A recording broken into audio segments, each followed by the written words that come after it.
The future of work is complex, and it will depend very much on how good humans are at deciding what a number of things look like. So one of the things is productivity. Technically, if we had 100% productivity, it would mean that no human worked. That's not what we want out of work. So a question that would be better would be around what would positive work look like to a society as a whole. So we might end up with a global wage. We might end up with people doing completely different things that are seen as productive than they do now.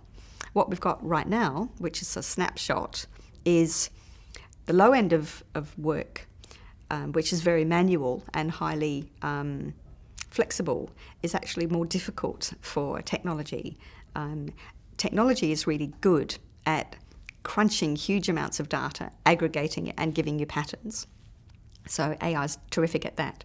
So if we take a workplace right now, the jobs that go most at the first are not the low-end jobs. It's much harder for a robot to trot across really difficult terrain and pick things up and catch something that's dropping than it is to aggregate data. So a lawyer would keep a job, but the legal assistant would not, because them trawling through hundreds of cases can now be done by AI.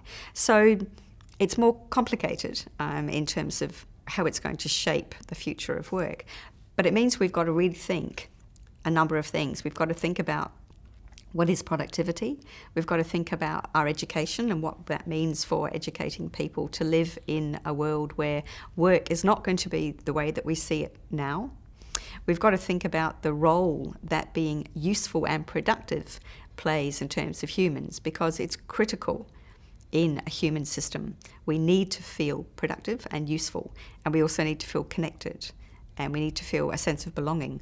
So those things for mental, physical, all of that kind of health are really critical to build into the future of work. So it will not look like it does. And there are some things that we still need humans for. So when it comes to something where you need creativity, where you need direct engagement, where you need empathy, and when you need really good radar to be able to pick up with other people, then technology will not get in the way of that.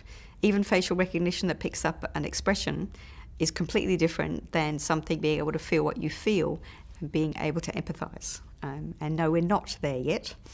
It's what we've got is quite different to that. So that's pretty safe. And in a lot of ways, that's less of a useful thing to go into, because that's just something that human beings do excellently.